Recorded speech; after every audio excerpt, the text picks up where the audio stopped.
Hello, everyone. You're all very welcome to Underground Cinema. Now, as you know, we are in the depths of interviews with filmmakers and directors and actors and cast and crew from all of the films that have been nominated at the 15th Underground Cinema Awards, which are just around the corner on the 15th of November in the fantastic Royal Marine Hotel. I'm delighted to say that I've got with me today, we go back a long time, is Daniel Butler, whose short film, Bean Feasa, has been nominated for 4 awards this year. You're very welcome, Daniel. Thanks very much, Steve. Yeah, it's great. Definitely, it goes, and Underground Cinema goes back a good way. I have to say, I was trying to work it out myself when we went over with Happy Birthday Timmy, but I'd say that must be, Jesus, 15, 16 years anyway. Easy. 14. I checked just before we 14. came on. Yeah. Yeah, it's all a blur. Do you know what, that film is a film that has stuck in my head for years. There are a number of films that that I remember pretty well, for 14 or 15 years, because they were so unique and so quirky. But this one in particular, because it's only 2 minutes 44 seconds, I think, but it did absolutely fantastic. It had a great festival run. I mean, it won foil, didn't it, Daniel? Yeah, and that's actually funny enough. The festival, Happy Birthday Timmy one, is the same festival that Bean Feasa won. So it felt like there was a kind of to be back at foil again and have won with another film. Obviously, with Happy Birthday Timmy, I was producer and Johnny Cullen was director. But this one here was back as director. Yeah. Yeah, and we were just talking just before we came on about where it was shot, because IADT, the pub beside IADT is right on the corner there. You literally walk out and you pass the church and you're in the pub, and that was Baker's Corner. And you just mentioned to me that that's where it was shot. But yeah, we went scouting half of South Dublin and everywhere, basically, kind of half of Leinster, trying to get somewhere within a radius that we could film this big crane shot. As you probably, if you know the film, it's basically all one shot, but you need a big crane, a big alley Mac to get in, and we kind of nearly given up, and we're sitting in the pub having a pint, and then somebody just mentioned that the upstairs should just get done up. We walked up and we saw the separation of the room. Like, Jesus, this is it. Just right under our very noses, our ball noses. Yeah. Yeah. No, look, it's a fantastic short, and very, very fond memories, because that was the early day for Underground Cinema. We just started off, we were looking for shorts, to start, just to get the thing up and running, and that just came across our desk, and the rest is history. So, listen, you submitted to us a fantastic, brilliant short film, which has been doing really well on the festival circuit, Bean Feasa. Can you tell us a little bit about the film, what it's about? Yeah, it's a story kind of drawn on kind of Irish folklore about the fairies, the good people, and it's about, I suppose the logline is a skeptical daughter of a Bean Feasa comes to kind of question her beliefs when she encounters one of the good people, and it's essentially a changeling story, but also a kind of mother-daughter story, looking at kind of like family kind of dynamics through what is essentially this kind of fantastical happening in modern day Donegal. And yeah, it was a script that I co-wrote with a good friend of mine, Mike Keenan. I'd originally actually wrote a script in Irish for an Irish language pitching competition called Cortes Fishing, and I wrote it, and it won the competition, and we got $5 grand to make it. And then a friend of mine came on, and we co-wrote the script together. Just try to get it as good as possible, and make it as kind of rich and as vibrant, as kind of also just strong cinematically. And yeah, that's kind of how it came to be. We were just I first wrote the idea during lockdown, when I was reading a lot of Donegal fairy folk tales, and I was confined to my 5K radius, and I was just kind of, obviously, like everybody's, their heads are kind of going, and I was looking at all these kind of I previously done a vampire film, but like reading fairy folklore stuff, it's great to have like these fantastical tales that are totally embedded into our own landscape and totally natural to our own kind of world. So I just started to think of how I could weave some of these stories together in a kind of modern drama, and that's basically where Feasa came from, essentially. Yeah, and you filmed in the Donegal Gaeltacht as well, which sort of added a layer of it just added a brilliant tone and atmosphere to it as well. Well, that's it. I think it's like probably working through Irish as well.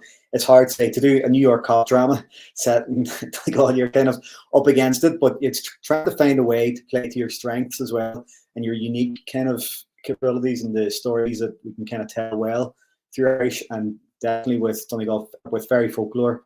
It does add a layer of kind of richness, and also because so much of the stories that were all gathered and recorded in it makes so much more. It'd be hard to see it done in it through English to the same way. So yeah, suddenly it went from what you'd maybe think would be hampered by making something Irish to actually Irish adding a layer to it and really helping the storytelling. So yeah, definitely the nature of the story does help that it's in Irish. Would you believe it, Daniel? This year at Underground Cinema, so we've 9 screenings throughout the year. So we run from January through to September, and for 6 of those programs, there was an Irish language film, and I think that's fantastic. You wouldn't have seen that years ago. We're talking about 10, 14 years ago. That was unheard of. Now they're popping up left, right, and centre, and it's fantastic, isn't it? Yeah, it's brilliant. As I say, a lot of people seem to be kind of inspired to go and try and work through art, particularly in film and stuff. So it's great to see. Like as I say, I was organising a short film screening for a festival here last year, Broad and Yale for they're gathering LGBTQ sports, and you would have thought that would be 2 very specific niches, but there was no bother getting enough films to film a program. I say even just looking at the amount of films that we're getting, short films made in the last year or so, you could probably film the same, complete the same program again. So yeah, it's definitely good to see the people taking it up on their own initiative to try and make more stuff through Irish. So yeah, definitely inspirational. Yeah, I mean, this is the first time we have a film, that we're submitting to the Oscars. That's an Irish language film, a feature film, McCabe, which is with the Colin Kuhn as well, and McCabe and Art. Okay, beg your pardon, Colin Kuhn, yeah. And I think Art was up as well, and the other one. So basically, it feels like there's definitely a bit of a wave going on of films. People don't see the language as a hindrance anymore, and more as something you kind of embrace, take a run at, and have a bit of crack with too. Yeah, your DOP Philip Blake, who's also been nominated for an award, did an absolutely fantastic job. He really captured the mood, the tone, the essence of the film. Yeah, as I say, he was up against it in terms of this was for what's a short film, was quite a big film in terms of the amount of scenes involved and working with a child actor and stuff. So it was kind of a lot of this was just be thinking on your feet and go and run with it, especially working with a young actor, kind of 3 years old and stuff. We kind of knew we had to be quite like footed. We had kind of to work around the talent in them kind of regards, but also I suppose it helped us because we had to be really prepared and know what we were doing and keep it a bit of crack too, because you can't be everybody kind of, you have to, if the only person, if you've a child actor on, the only person to throw a wobbler is the kid. Everybody else has to be on top of the game and having the crack just to keep the atmosphere fun. So I think that actually kind of helped. But yeah, no, Phil did a brilliant job. And then also with our pickups, Keith Pendred was second unit DOP, but overall cinematography, yeah, it's beautiful. It's just really captured the kind of the character moment most of all. As I say, the series there, but I think that the character kind of beats all come through. Yeah, look, the performances are all fantastic. Everybody's carried the film off tremendously. How did you go about casting it? Casting, I suppose. Well, the key actor in it, Sister Maureen. Well, so she had her in my head as I was kind of writing. I thought this would be. Well, I didn't actually know what role Maureen would be best for, but I knew that she'd be one of the roles, either Juan or in, and then Maureen acts in Ross Maroon, and then I cast Bernie Nigiver, who plays the Bean Feasa. She was part of the Ashtree Gidor, which is the Irish language drama group over in Gidor. So basically, I got in touch with Ashtree Gidor and says, is there any kind of actors who'd be kind of suitable? And they sent over a few suggestions, one of which was Bernie, and Bernie was just kind of, didn't need much directing in terms of, she just got it straight away, put on the coat, and she had the character, exactly who she was trying to be and what she was. It was brilliant. Like I don't think it could have got anybody as natural. And then after that, from Maureen's friend from Ross Maroon, Marie Vogue, She played Shuan, whose child was who believes their child is a changeling.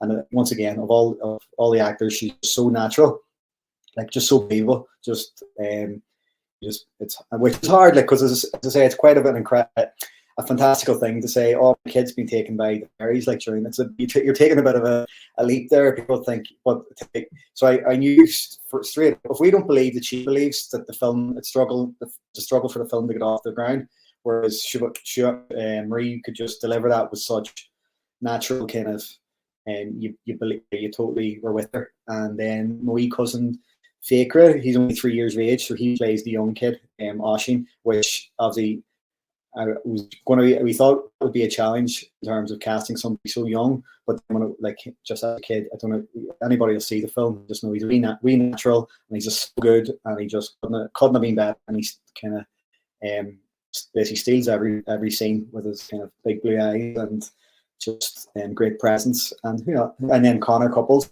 played the mysterious member of the She, who's coming up to test Luna. And sorry, but that's the way it was like some boring. Yeah, so that's the key five. Yeah, it was in the film. Yeah, they're all very natural there. You're up, that is very, very convincing. The little fella's absolutely superb. Actually, he looks great. I was looking at the poster of the film as well there. Like, the poster design for the film is superb. He's on the front of it. He's big, huge eyes on him. That's a fella. That's a column from Creepy Duck Design created that poster, and like, he's absolutely brilliant, and a photographer, and definitely it's one of those things. Making a film, you sometimes forget, because you're in the thick of it, and you're just trying to get the shots done. Sometimes you forget, take the actor aside and get a shot. So I'm really glad that Dave Copeland, he was there just for the one day on set, and he just made sure to go around, grab a few pictures of all the actors, or between takes, grab a shot, and he just happened to get that great shot of Fakra. It was during when we're doing the scene, not for any spoilers, but when they're kind of torturing the changeling to get them to bring the real child at the poker scene. And we just got a great picture of Fakra. It was just perfect for the poster. Yeah, from a film programmer's point of view, or a film festival director's point of view, most of the films now are submitted, via Film Freeway. It's changed an awful lot over the years. Do you remember Without a Box, Daniel, back in the day? It was the most complicated. It was the most complicated system in the world. I'd say we probably put DVDs, I'd imagine. Remember at that time having to constantly get DVDs made. We had a case on for Happy Birthday to Me, and we probably posted them over to you in Dunleary there. Yeah. The postman hated me, especially around when the film festival was coming up. In September, the letterbox was just going mad, and the amount of DVDs, the work that was, that was involved pulling the film from the DVD and creating files. It was nuts back in those days, and I still have them all in boxes. I have a massive amount of DVDs that are all upstairs in the attic. But yeah, so Film Freeway sort of changed everything really, because it became very user friendly. It was easy to navigate from a film festival's from a programmer's point of view. It's great because as the films come in, our panel can view the films. We have a panel that are around the world, so they're able to come back to us with feedback, and they can tell us which films that they feel should be nominated. But the one thing that catches us all the time, so if you can imagine, you're getting hundreds of films in, especially when it's coming up to the closing date of applications. Everybody, typical Irish, we leave it to the last minute, and then we swamp the festival with as many films as you possibly can. But when I'm going through Film Freeway, a poster and a good director statement and a little bio on that, a really well put together application stops me in my tracks, and I will read every last bit of that. But a really good, catchy poster always catches my eye, and it means I'll probably start watching that film straight away. I won't wait till later on. I'll watch it straight away. And the artwork for that poster is superb. It caught my eye straight away, and the entire panel watched this straight. They've all said the same thing. Everybody watched it immediately. So it's definitely worth doing. And the poster blew us away. And sometimes after you've done a film, kind of wrecked and you've took everything just to get the film made, and you've thrown, like, in terms of you're skint and you're exhausted, but it's worth then keeping at it and getting a poster made or getting a trailer made, because it does make, I think it does make a difference in terms of grabbing people in, chicken away, that like that you see it, you think, oh geez, what's that, and you want to watch the thing. I think so. Also, just a lovely thing to have as well, just going kind of and looking back on films, if you have a poster, like, it's just a lovely piece of artwork, like, you know, by itself. I like that. I enjoy just looking at the poster. I get a wee kick seeing our bakery and our Maureen and Bernie and all, and just the font and all. I think it's on its own. I think it's a beautiful work of art. Like, yeah, I tell you what I hate. It's a pet hate of mine is when the poster is a screen grab with the text superimposed over the middle of it. If I was to give any advice to any filmmakers, never send a film in like that. You know, it just doesn't catch me at all. I would much prefer to see, you know, a decent poster, but you know, a bit of effort gone into it, and you as soon as you see it, you know that the production values are going to be great. So people have put a lot of time and thought into this, and so it's just a pet thing for me. Daniel, might be for all film festival directors, but it is for me. I think it's for everybody in general. Like, I think there's probably nobody who doesn't scan through Netflix or anything, and when they see a bit of an image or a poster that they're kind of pulled in, so it's probably your first chance to give somebody a flavour of what the film is, or get them a bit of a buzz. Jesus, this looks good, or the kind of thing that you'd be into, or maybe not into. But I'd be partial to a good poster myself now for the same reasons. Well, I'll tell you what poster I'd love to see. I'd love to see the poster for your is it Philo? The werewolf drama, yeah. Well, yeah. We have a poster. Like, we got a poster done for pitching competitions. We have like, it's actually columned at that poster as well. Like, so we have as a Gaelic werewolf drama. So you kind of worked in some wolf imagery with a cool title and a Shanachel. And and then sometimes when I'm going through a hard time at the writing, I just put the poster up on the screen. I'm like, okay, just this is what it's for. But there is some great. I mean, if you're into Irish folklore, there's just really some fantastic stories, really that you could put together at the moment. We've had loads in it actually this year. I imagine you're a big fan of Irish folklore. Big time. Like, I suppose, like, a lot of people can grow up kind of listen to it, and you kind of then as well realize that, especially if you get into anything that's like kind of horror, you kind of realize that there's so much here that we have to work with that we don't need to be looking anywhere else, away. And we can kind of just take ownership of our own stories and tell them as good and better than anybody else. Like, so yeah, I'm a big fan of it. Like, and it's something that, like, the Fuelu film, and I'm working on a film about Bauer as well. So something that probably naturally come back to quite often would be the folklore and kind of myths, and trying to find out what kind of truth is in them and what's the kind of relevance for us today. So yeah, and I think that's probably where the drive for Belfast came from. Was, okay, we've got all this, how do we look at it now today? What's our kind of feelings towards it like? And that's basically what the main character's drive is her reconnecting or grappling with the stuff that she previously dismissed. Yeah, your score is super. Lee McCabe did the score. Yeah, the score's brilliant. Like, that's another thing I just kind of enjoy watching back. It's kind of nice when you get to the end of the film. Obviously, sometimes it can be tough making films, so it's lovely. Then you can come back and actually just enjoy watching it back, not worrying about any edits, not worrying about anything. And I do really get a kick out of the score. And there's a lot of score in it. Like, it's a 17-minute film, and it just doesn't stop in terms of, like, it's a roller coaster in terms of seeing emotional shifts and scenes. And so and we have very tight for time. I shot it late spring 2022, and then so I was editing it myself because it was all in Irish. So got the thing edited, submitted it to festivals, and got into Screenfest over in America. But it was literally just bang, we need this finished. So we literally had a very, very tight window to get all these scenes scored. So it was like he'd done an absolute marathon of, like, so much work to get it over the line, and like that, it kind of really adds to it. Like, wherever you take the film, the cinematography and the performance and the acting, score then just brings it that next level up. Like, so yeah, no, Liam did a brilliant job. So I was actually, I was delighted in getting the nominations, because sometimes it's obviously it's unseen work, and it's probably people don't really recognize sometimes the amount of work it does in terms of really bringing the whole thing together at the end. terms of really capturing the emotions that we're going for. So yeah. Yeah, it's a bit like can you imagine watching Jaws without John Williams? You know, the Exactly, score. like no, just look like a It's big crucial. floating crab. Yeah, like it's crucial to create the atmosphere as a director and a writer that you wanted, and I think he did an amazing job. Like the sound design is super. I mean, the sound design and the score work hand in hand.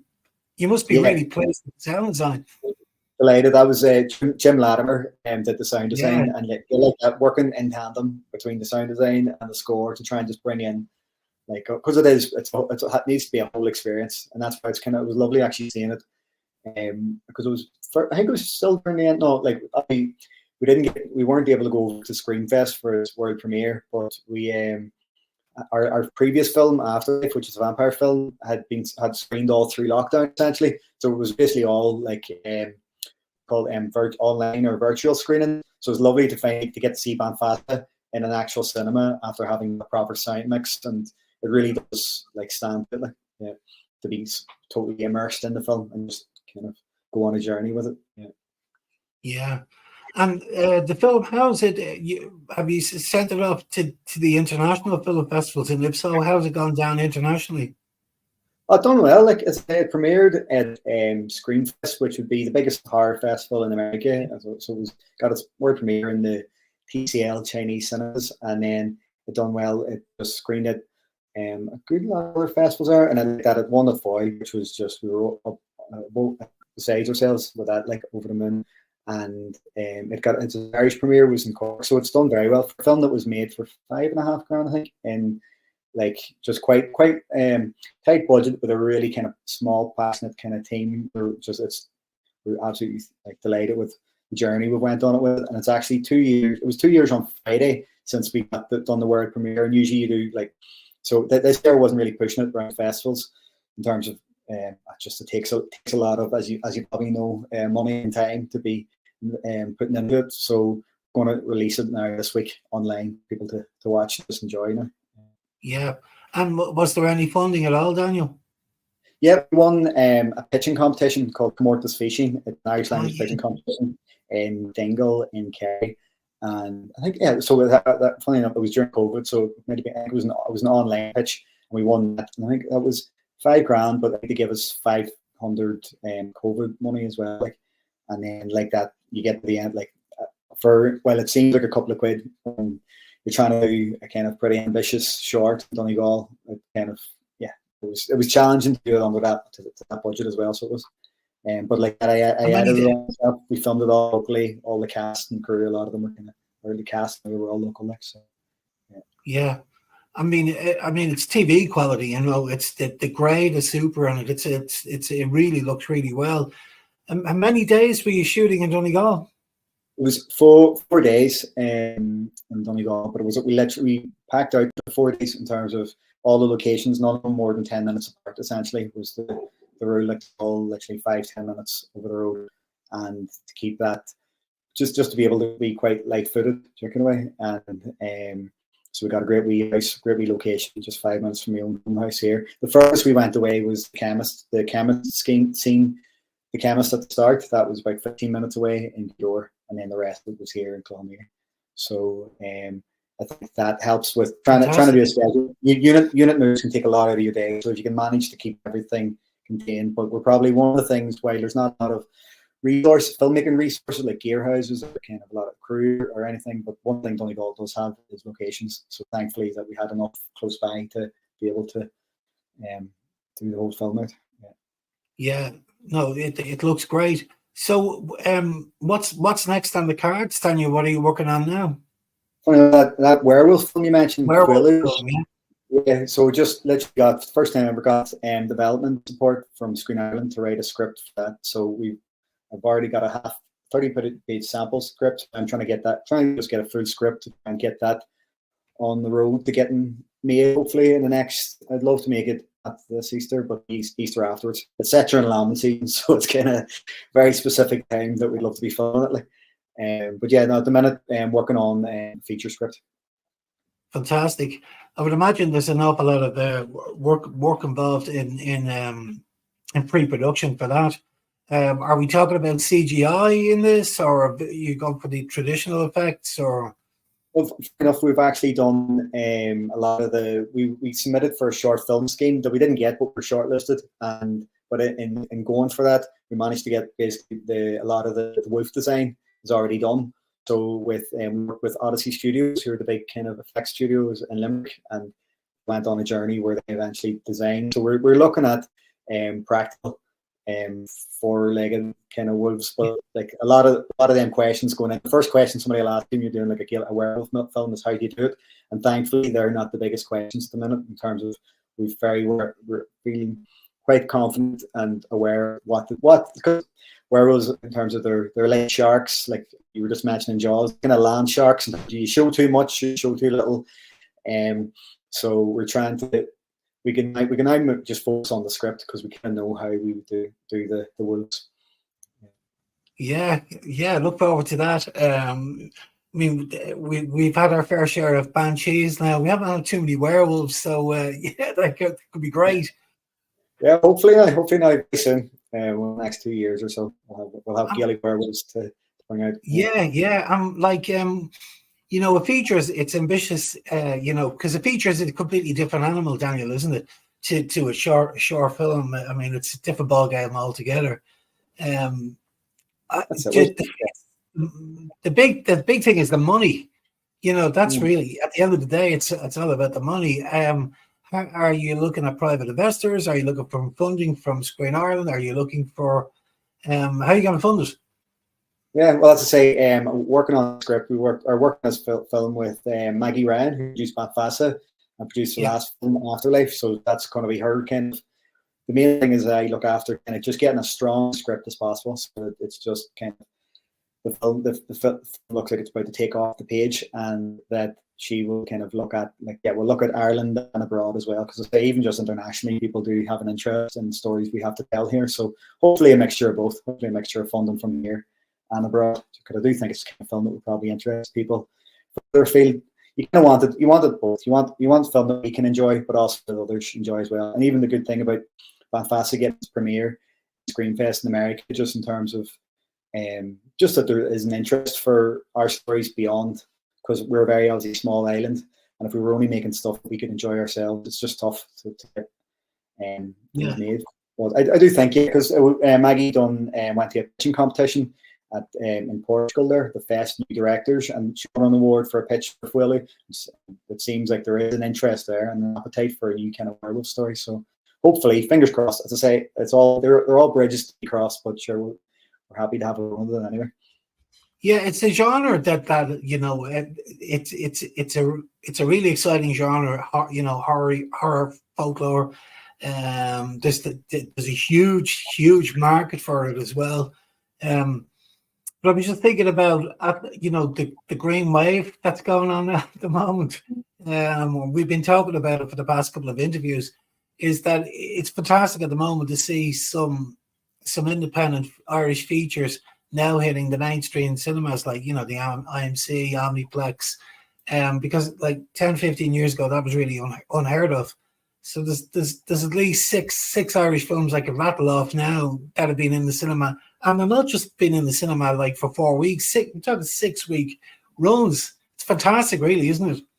That's exactly what you want. You want people, you want us kind of going out and supporting our own cinema. And that works for any kind of country as well, like, you know, because everybody has the American films coming in, which is all well. We want both. You want the big kind of films, but also you want people to have an interest in seeing their own stories, because that's what means we'll get to make our own films. If people vote with their feet, and if you're showing an Irish film, that people would make the trip to the cinema and see it. So I know it's brilliant in terms of that there is, from 1 week to the next, another Irish film in the cinema, and hopefully I'll keep up. Yeah, there definitely seems to be a market for it. You know, there's definitely a demographic that, you know, enjoys indie cinema. You know, so I mean, the cinemas wouldn't be given a 6-week run to, you know, to swing about if they didn't think that there was potential. It's at the end of the day, it's a business, really. You know, so it's working well for the filmmaker. It's working well for the cinema. That's it. It's like people vote with their feet, and if people are keep on coming out and want to spend their Tuesday nights or Saturday nights watching Irish films, then they'll just keep on putting them on, and then more will get made. So it's probably the best way to get Irish films made is if people just keep on showing that they're really hungry for them, you want to watch them, support them. Yeah, it is interesting, you know. When I was just on to Sinead O'Riordan there yesterday. I mean, she's in the depths. She's the producer of Swingbout at the moment, so she's in the depths of her feature film now at the moment. It'll be interesting to talk to Sinead when she rests after the run. You know, she's got months still to go, but it'll be interesting to talk to the likes of, say, Baz Black, who did Dublin Crust. You know, Sinead's got her film there. I was on to Tony Kelly there that did The Hurler. He had a 6-week run there last year.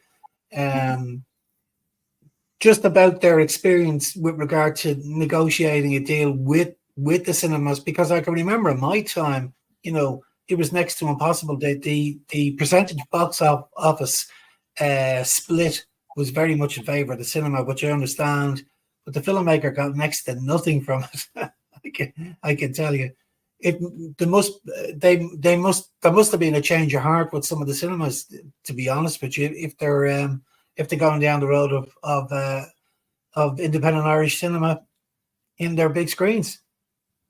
Yeah, as I say, it's something I actually don't know too much about the ins and outs of it. I do know it's very hard for any kind of independent film to make its money back even today. So it would be interesting to find out, but it definitely wouldn't be something that.